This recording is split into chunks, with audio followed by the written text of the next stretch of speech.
అందరికి ప్రైజ్లాడండి. యేసుక్రీస్తు మనందరిని రక్షించాలని ప్రార్థిస్తున్నాను. ప్రభువా,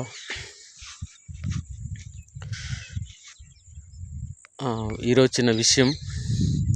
యేసుక్రీస్తు నమ్ముకొని కొంతమంది యేసుక్రీస్తు విడిచి వెళ్ళిపోతున్నారు. కారణం ఏమిటో తెలియదు. అసలు యేసుక్రీస్తు కోసం అంటే వాళ్ళు వెళ్ళిపోయిన వాళ్ళు యేసుక్రీస్తు కోసం వాళ్ళకి తెలియదు. యేసుక్రీస్తు కోసం వాళ్ళు ఏం చెప్పాలో వాళ్ళకి తెలియడం లేదు. యేసుక్రీస్తు కోసం పూర్తి తెలిసిన వాళ్ళు అయితే యేసుక్రీస్తుని విడిచి వెళ్ళరు. యేసుక్రీస్తుని కోసం పూర్తి తెలిసిన వాళ్ళు అంటే యేసుక్రీస్తు విడిచి వాళ్ళు అన్నడు వెళ్ళరు. అంటే ఇక్కడ ఏం జరుగుతుందంటే, ఇది లేదంటే యేసుక్రీస్తు విడిచి వెళ్ళిపోవడానికి కారణం ఏంటే, ఇప్పుడు కొంతమంది అంటే కొన్ని సంఘాలు చూస్తుంటే వాళ్ళు ఏంటంటే సంఘాల్లో యేసుక్రీస్తు కోసం వేరే విధంగా బోధిస్తుంటారు. అంటే వేరే విధంగా బోధించడం అంటే, యేసుక్రీస్తును నమ్ముకుంటే నీకు ఇబ్బందులు పోద్ది, యేసుక్రీస్తును నమ్ముకుంటే నీకు జాబ్ వస్తుంది, యేసుక్రీస్తుని నమ్ముకుంటే కడుపు నొప్పి తగ్గిపోద్ది, యేసుక్రీస్తుని నమ్ముకుంటే వ్యాధులు తగ్గిపోద్ది, యేసుక్రీస్తుని నమ్ముకుంటే శ్రమలు తగ్గిపోద్ది, యేసుక్రీస్తుని నమ్ముకుంటే మీకు ఉన్నతమైన స్థానానికి వెళ్తారు, యేసుక్రీస్తుని నమ్ముకుంటే విల్లులు కడతారు, యేసుక్రీస్తుని నమ్ముకుంటే పెద్ద పెద్ద కోటీశ్వరులు అయిపోతారని ఈ విధంగా యేసుక్రీస్తును ఈ విధంగా వేరేగా బోధించడం వల్ల వీళ్ళేంటంటే యేసుక్రీస్తు నమ్ముకుంటే ఇలాంటి లాభాలు మనం జరుగుతుందా అని వీళ్ళు ఏం చేస్తారంటే యేసుక్రీస్తు నమ్ముకొని వస్తారు. అది యేసుక్రీస్తు నమ్ముకొని వచ్చిన తర్వాత వీళ్ళు ఏం చేస్తారు, యేసుక్రీస్తు నమ్ముకున్న తర్వాత వీళ్ళు సంఘాలకు వస్తారు, మీటింగ్లు వెళ్తారు, అన్నీ చూస్తుంటారు.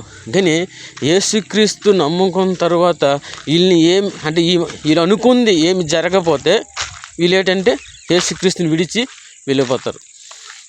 యేసుక్రీస్తు విడిచి వెళ్ళిపోవడం కారణం ఏంటంటే, మనము యేసుక్రీస్తు కోసం తెలుసుకోలేకపోతున్నాం. యేసుక్రీస్తు కోసం అంటే యేసుక్రీస్తు వ్యక్తిత్వం ఏంటి, యేసుక్రీస్తు యొక్క సిద్ధాంతం ఏంటి, యేసుక్రీస్తు యొక్క వాని గొప్పతనం ఏంటంటే తెలుసుకోలేకపోవడం వల్ల ఈరోజు యేసుక్రీస్తుని విడిచి బయటికి వెళ్ళిపోతున్నారు.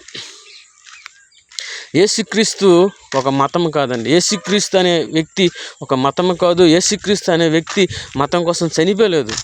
ఆయన భూలోకంలో ప్రతి ఒక్క మానవుడి కోసం, భూలోకంలో ప్రతి ఒక్క మనిషి కోసం యేసుక్రీస్తు ఈరోజు చనిపోయాడు. అంతేగాని ఈయన యేసుక్రీస్తు ఒక మతం కోసం చనిపోయాడు, యేసుక్రీస్తు ఒక ఎస్సీ వాళ్ళకి సంబంధించిన దేవుడు అని కొంతమంది వస్తున్నారు కదా, అది చాలా రాంగ్ అని. ఇది బైబిల్లో మనం సున్నంగా పరిశీలిస్తే యేసుక్రీస్తు ఏం చేసి లోకంలో ప్రతి ఒక్క వ్యక్తి కోసం ఆయన చనిపోయాడు, లోకంలో ప్రతి ఒక్క పాపి కోసం ఆయన చనిపోయాడు. అంతే తప్ప నీ కోసము, నాకు ఈ మతం కోసము, ఆ మతం కోసం చనిపోలేదు యేసుక్రీస్తు. ఆయన మహోన్నతమైన స్థానాన్ని విడిచిపెట్టి ఈరోజు మనల కోసం యేసుక్రీస్తు భూమి మీద వచ్చి ఎన్నో శ్రమలు పడి ఇబ్బందులు పడి యేసుక్రీస్తు మన పాపాల కోసం చనిపోయాడు యేసుక్రీస్తు. అయితే ఇంకోటి అంటే, యేసుక్రీస్తును విడిచి ఎందుకు వెళ్ళిపోతున్నారు విశ్వాసులు? యేసుక్రీస్తు కోసం మీకు సున్నంగా తెలుసుకోవాలండి. యేసుక్రీస్తు అంటే ఎవరు, యేసుక్రీస్తు ఈ భూమి మీద ఎందుకు వచ్చారు, యేసుక్రీస్తు దగ్గరికి వస్తే మనకి ఏమి జరుగుతుంది అని తెలుసుకోవాలి. యేసుక్రీస్తు కోసం దగ్గరికి వస్తే ఏవేవో లాభాలు జరుగుతాయని కాదు, యేసుక్రీస్తు దగ్గరికి వస్తే మనకి ఏం జరుగుతుంది, యేసుక్రీస్తు దగ్గరికి మనకేం జరుగుతుంది. యేసుక్రీస్తు నువ్వు నమ్ముకుంటే ఫస్ట్ ఆఫ్ ఆల్ ఏంటంటే నీ పాపాలు కడగవేయబడుతుంది. నీకు ఒక పరిపూర్ణమైన పరిశుద్ధాత్మ నీ దగ్గరికి వస్తాయి. దానివల్ల ఏంటంటే నువ్వు చేయవలసిన ఎన్నో పాపాల ద్వారా తప్పించుకొని నువ్వు పరలోకంకి వెళ్తావు. అంతే తప్ప యేసుక్రీస్తు దగ్గరికి వస్తే జాబులు వస్తాయి, కడుపు నొప్పి తగ్గుతుంది, కిడ్నీలు బాగైపోద్దని కాదు. యేసుక్రీస్తుని నమ్ముకుంటే నువ్వు పాపాలు కడగబడతాయి, నువ్వు పరలోకంకి వెళ్తావు. అంతే తప్ప యేసుక్రీస్తు దగ్గరికి వస్తే అది జరుగుతుంది ఇది జరుగుతుందని రావద్దండి. దయచేసి రావద్దు. యేసుక్రీస్తు దగ్గరికి వస్తే ఇది జరుగుతుంది అది జరుగుతుందని మీరు రావద్దు. యేసుక్రీస్తు దగ్గరికి వస్తే మీ పాపాలు కడగబడతాయి, మీరు పరిశుద్ధంగా అవుతారు. అంతే తప్ప ఏవేవో జరిగిపోదని మీరు రావద్దు. అయితే ఇప్పుడు యేసుక్రీస్తు కోసం పూర్తిగా తెలుసుకున్న తర్వాత కూడా వీళ్ళు హిందువులుగా మారిపోతున్నారు. అసలు యేసుక్రీస్తు కోసం ఎందుకు హిందువులుగా మారిపోయే అవసరం ఏంటి మీకు? యేసుక్రీస్తు వల్ల మీకేమైనా నష్టం జరిగిందా?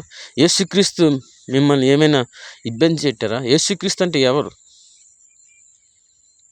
వీళ్ళు ఎందుకు హిందువులుగా, ఈ క్రిస్టియన్స్ నుండి హిందువుగా మారిపోయే అవసరం ఏంటి?